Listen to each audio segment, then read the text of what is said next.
할렐루야. 아멘. 여러 번 말씀을 드렸듯이 저는 믿지 않는 가운데서 신학교를 다녔고 신학교를 다닐 때 경제적으로 많이 어려울 때였습니다.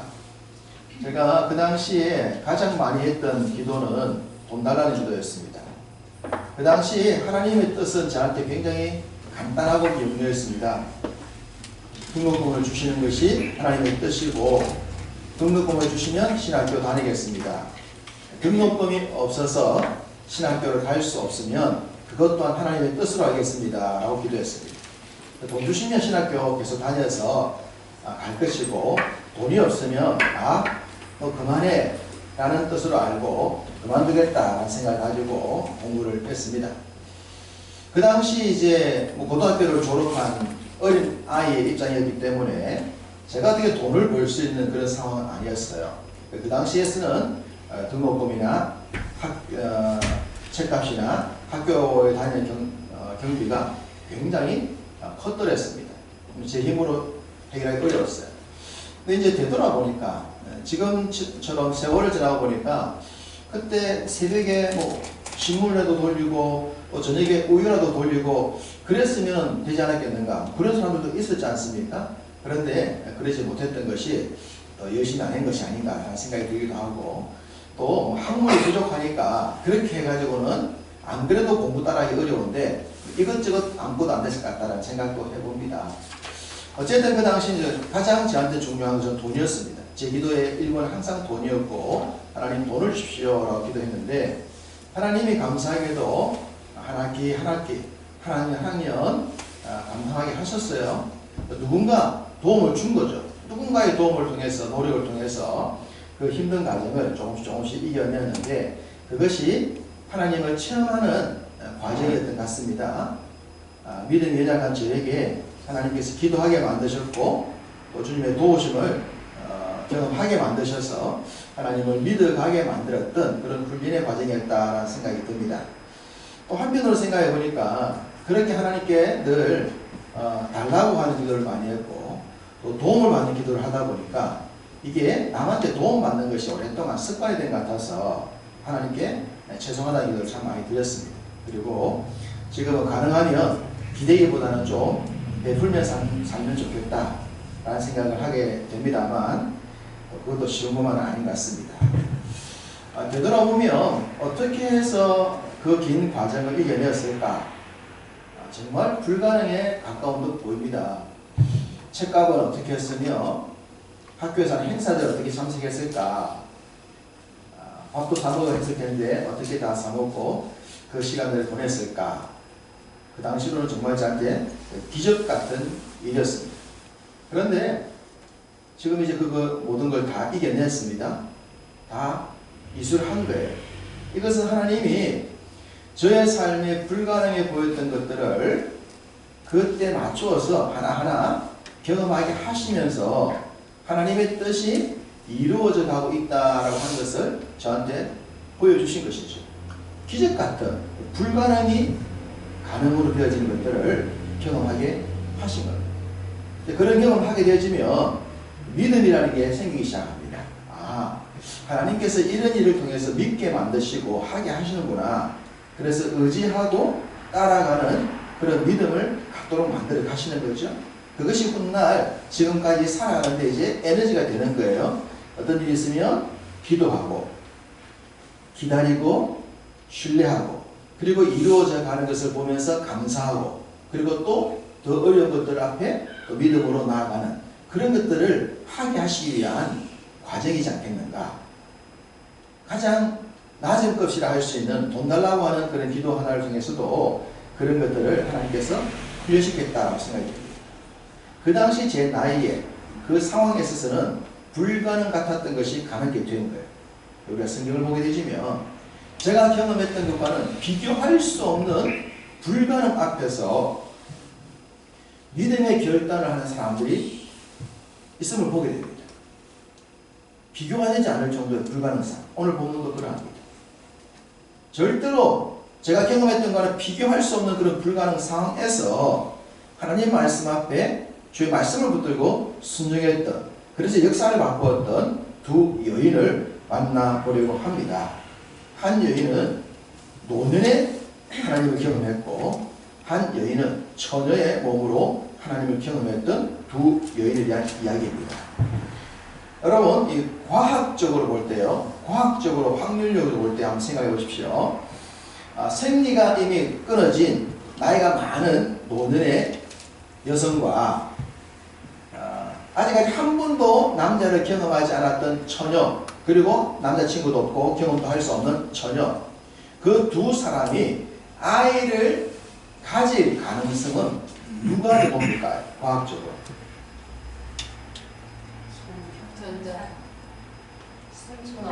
생리가 끊어졌지만 남편이 있는 나이 많은 여성과 처녀인데 남자가 없는, 결혼할 수 없는 그 처녀, 이 둘 중에 아이를 가질 가능성이 과학적으로 누구에게 있을까요?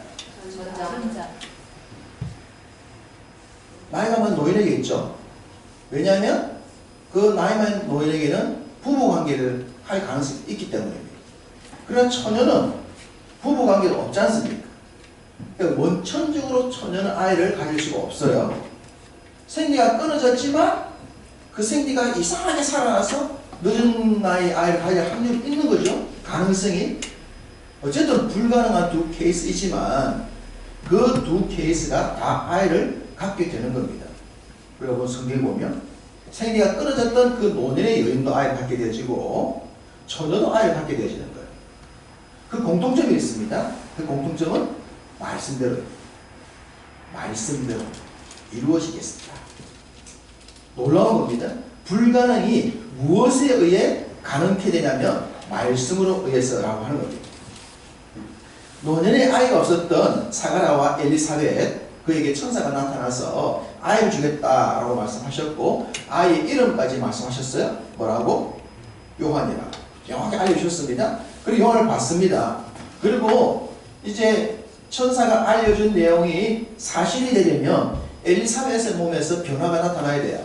마치 하나님이 불가능해 보이던 저에게 한 학기 등록금을 주면서 한 학년 진행하게 하셨듯이 엘리사벳의 몸에도 아이가 점점 커가면서 몸의 변화가 나타나야 하는 겁니다.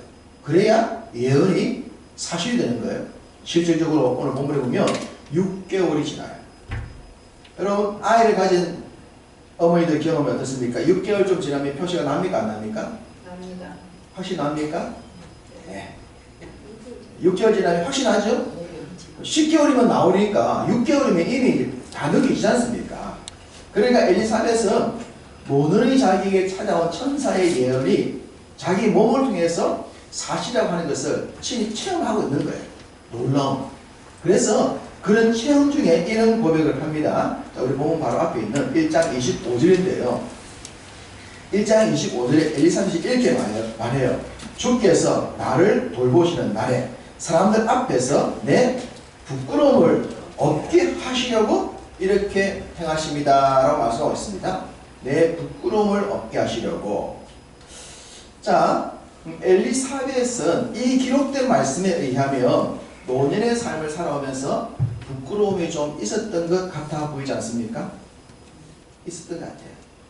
제사장 집안 가문에 자신은 대제사장 아론의 혈통을 가진 대단한 믿음의 혈통을 가진 집안인데 아이가 없었다라고 하는 것은 그 당시 사회적 분위기를 볼 때 하나님의 은혜를 받지 못했다는 그런 표시가 되니까 사람들한테 말을 안 하고 부부끼리 말을 안 했는지 몰라도 이 엘리사벳의 마음속에는 부끄러움이라는 게 좀 있었던 것 같습니다.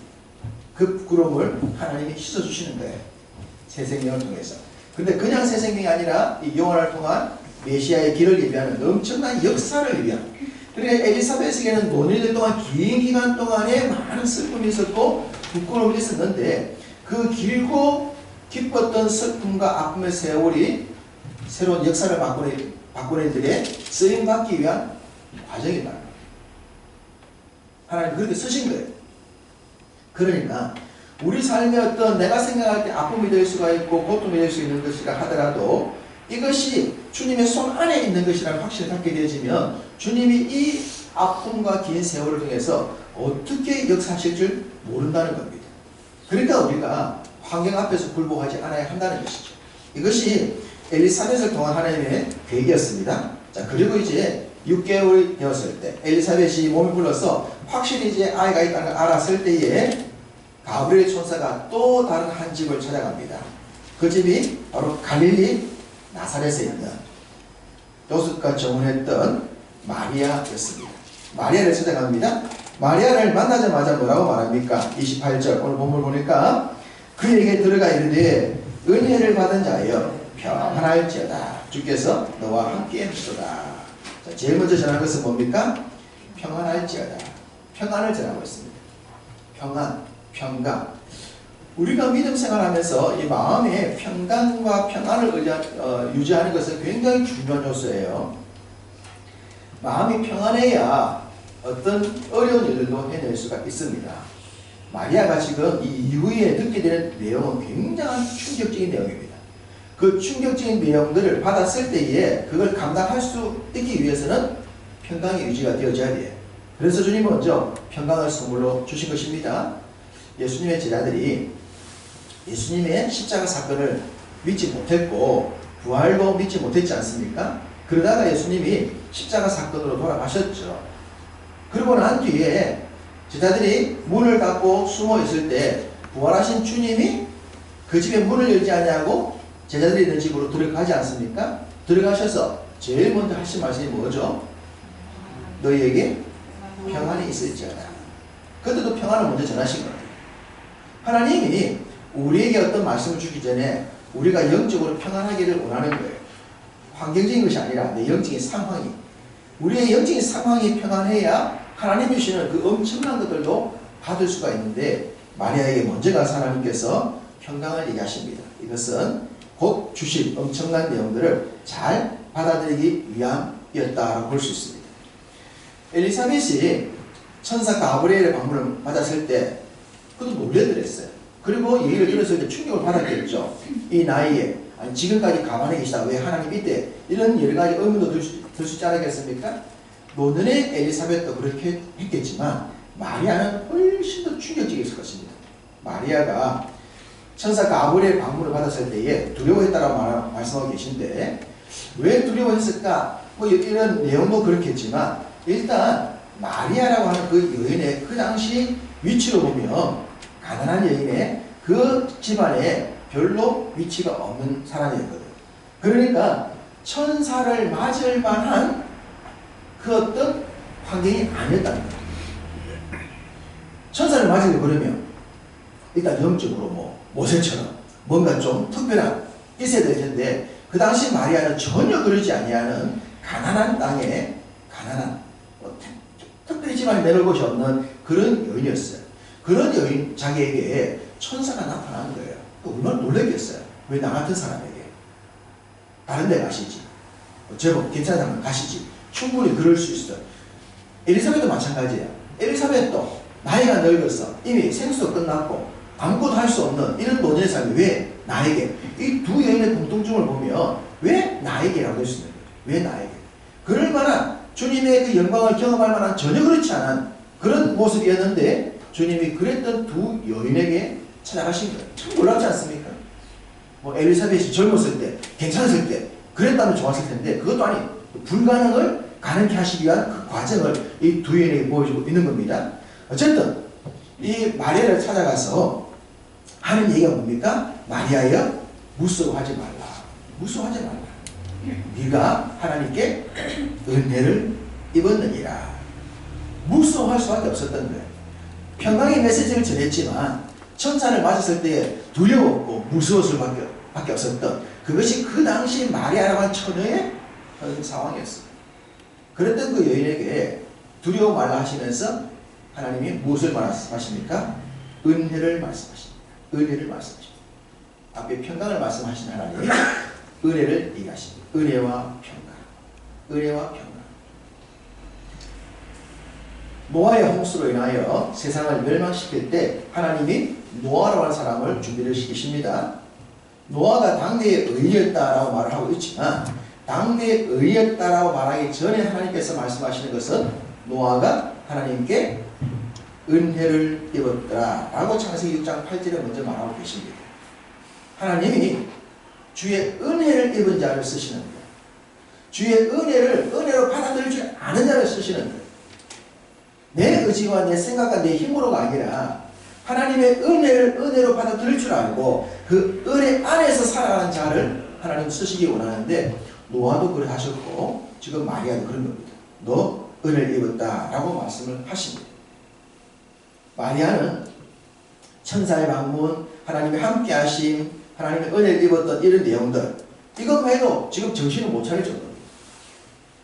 지금 상황이 천사가 찾아와서 말하는 내용, 이것만 해도 지금 정신을 못 차릴 정도예요. 그런데 지금까지 정신을 차리지 못할 만큼의 엄청난 것과는 비교할 수 없는 진짜로 핵폭탄과 같은 메시지가 주어집니다. 31절부터 33절 말씀이죠.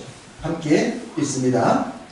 보라, 내가 잉태하여 아들을 낳으리니 그 이름을 예수라 하라. 그가 큰 자가 되고 지극히 높으시기에 아들이라 일컬어질 것이요, 주 하나님께서 그 조상 다윗의 왕위를 그에게 주시리니 영원히 야곱의 집을 왕으로 다스릴 것이며 그 나라가 무궁하리라. 야, 이게요, 사람을 놀랬을 때 좀 단계가 있어야 되지 않겠습니까? 천천히 쑥 들어오면 큰 충격 받거든요. 엄청난 충격적인 메시지가 마리아에게 전해집니다. 뭡니까? 네가 잉태하여 아들을 낳는다. 갑자기 처녀인 여자에게 나타나서 너 임신할 것이고 아이 낳을 거야 라는 메시지가 전해집니다. 이때 안 놀랄 사람이 어딨겠습니까? 누가 안 놀랐겠어요? 처녀 입장에서 어린 나이에 이런 말씀을 들었다면 안 놀랄 사람이 없습니다. 충격에 빠지는 그에게 태어날 아이 이름까지 말해요. 아이 이름은 예수야. 그는 큰 자가 될 거야. 그리고 하나님의 아들이시고 다윗의 계보를 이어갈 다윗의 왕위를 잇는 그분이야 라는 얘기를 해줍니다. 엄청난 메시지죠. 이 엄청난 메시지에 또 하나의 공통점이 있습니다. 큰 자가 될 것이다 라고 얘기를 하시는데, 하나님이 사가랴에게 아들을 낳을 때 요한도 또한 어떤 자가 된다 하셨냐 하면 큰 자가 될 것이라 했습니다. 요한도 큰 자가 될 것이라 하셨던 그 하나님께서 마리아에게도 예수님이 큰 자가 될 것이라는 얘기를 하십니다.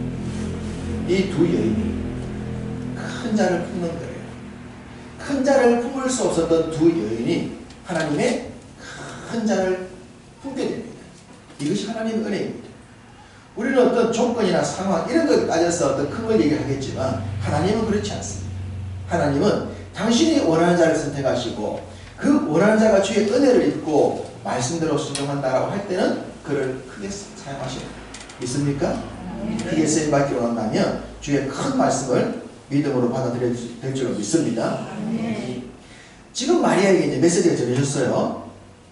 임신할 거야, 아이를 할 거야 라는 내용입니다.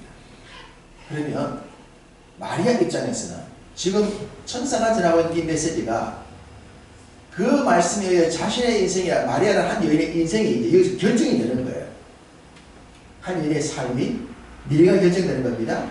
처녀가 아이를 갖게 되는 순간, 지금부터 2000년 전 그 당시 상황에 있어서 마리아가 닥치게 될 그 상황은 어떤 것인가라는 것을 우리가 충분히 짐작할 수 있습니다. 자신의 인생이 걸린 문제입니다. 자신의 인생만 걸린 것이 아니라 집안도 걸린 거예요. 집안도 똑같이 가는 겁니다. 뭐? 마리아가 약혼한 상태였는데 갑자기 임신을 했다고? 이게 지금 마리아와 마리아 집안에 어떤 후폭풍을 가지고 올지 우리가 충분히 짐작할 수 있겠죠? 또 요셉의 집안도 마찬가지예요. 약혼자 집안이에요. 이게 지금 쉬운 일이 아니에요. 우리는 성경을 볼 때 어떻게 보냐면 이미 이루어진 관점에서 보거든요. 이루어진 관점. 이 말씀이 2000년 전에 이루어졌으니까 이루어진 사실을 알고 본단 말이에요. 이 뒤에 어떤 일이 전개될까 알기 때문에 이런 말씀 보면 은혜가 되죠. 은혜가 된단 말이에요. 그러나 실질적으로 여러분이 이 상황이 있다고 생각하면 지금 은혜가 될 상황입니까? 은혜의 상황이 아니에요. 이건 내가 받아들일 상황이 아닌 거죠. 이걸 받아들였을 때 내 삶과 집안과 약혼자 집안이 어떻게 될 것인가 하는 게 이게 막 폭풍이라고 상황인데, 이런 상황을 어떻게 받아들일 것인가, 이게 중요한 겁니다. 여기서 바로 영성과 믿음이 결정되는 거예요. 우리가 아는 길을 가면 편하죠. 아는 길을 가면. 모르는 길이 힘든 거예요. 모르는 것이. 그 믿음은 어디서 결정나냐 그러면 모르는 상황에서 어떻게 하느냐가 이게 믿음인 거죠. 내가 이렇게 하면 이렇게 될 거야. 자, 제가 신학교 갈 때에 믿지 않는 집안에서 신학교 허락을 받았습니다. 제 아버님께서 그래 집에 돈 달라 하지 마라. 그러면 신학교 허락할게. 그래서 제가 3년 만에 겨우 허락을 받고 신학교 입학했는데 집에서 돈을 진짜로 줄 수가 없어요. 제 아버지는 경제권이 없었기 때문에 이미 경제를 다 놓았기 때문에 저희 형님 형수도 저한테 약속했기 때문에 제가 돈 달라 할 수가 없었단 말이에요. 신학교를 갈 수 있을 것인가 없을 것인가 모르는 거죠. 몰랐던 거예요. 될 수 있어 어떻게 압니까? 가보는 거죠. 그래서 한 학기 주면은 주에 돈 맞고 1년 지나면 주에 돈 맞고 또 한 학기 주면 주에 돈 맞고 또 2년 되면 주에 돈 맞고 이렇게 확인될 수밖에 없었던 거란 말입니다. 모르는 길을 가고 있는 거죠. 마리아도 마찬가지예요. 지금 모르는 길이에요. 어떻게 될지 몰라요.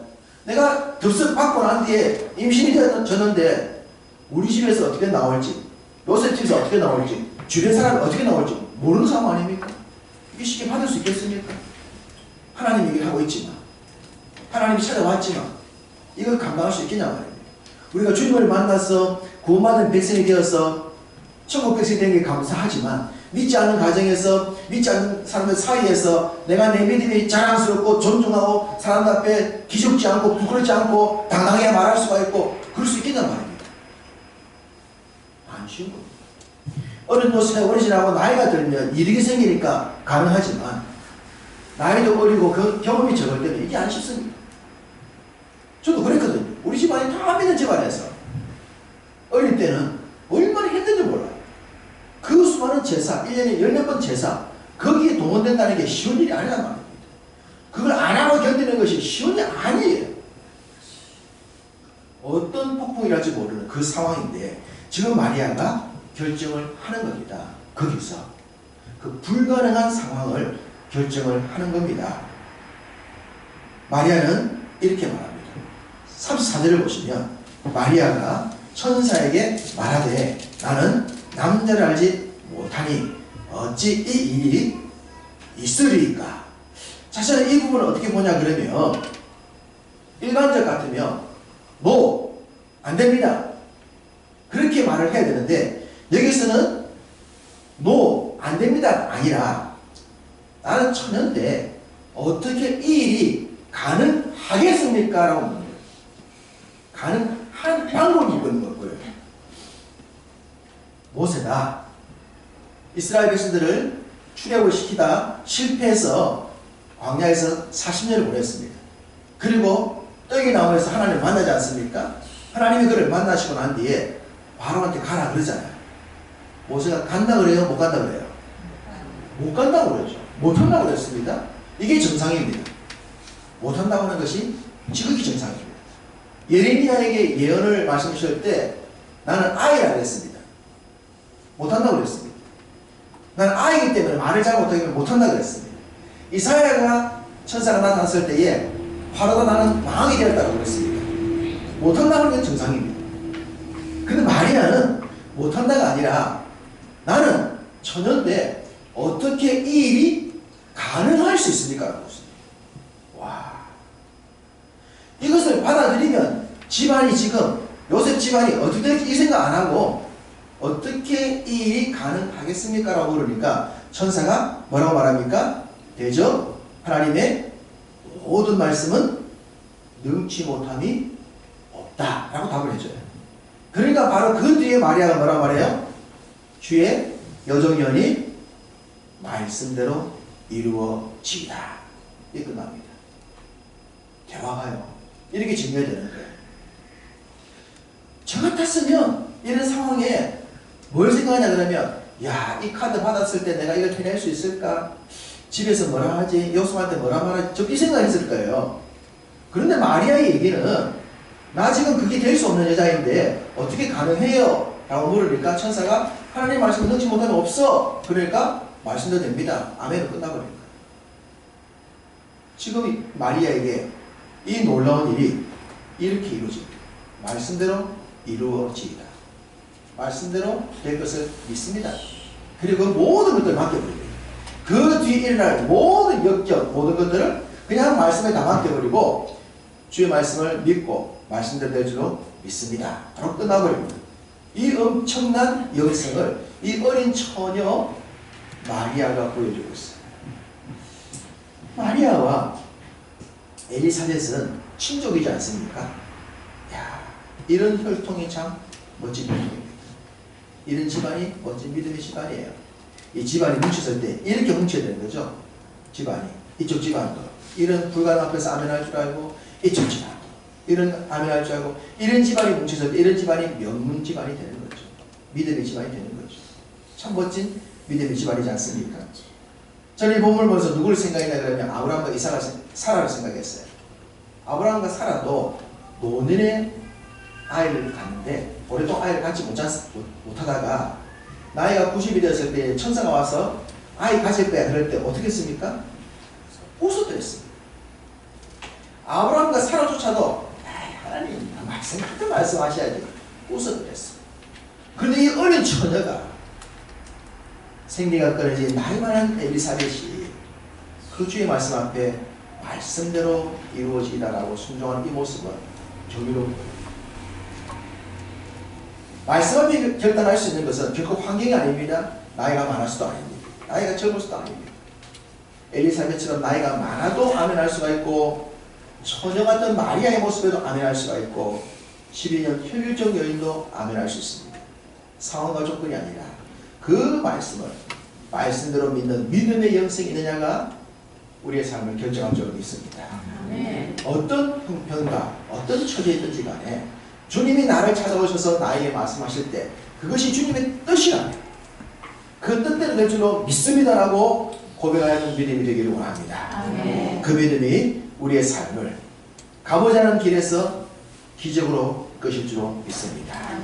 주의 말씀대로 순종하여 하나님의 기적을 이루었던 여인처럼 우리도 우리 삶에서 주의 말씀을 붙들고 그 말씀에 의하여 하나님의 기적을 가능으로 만들어가는 그런 삶을 살아가시기를 주님의 이름으로 축복합니다. 아멘. 주신 말씀을 기억하시면서 찬송을 드립니다. 찬송가 500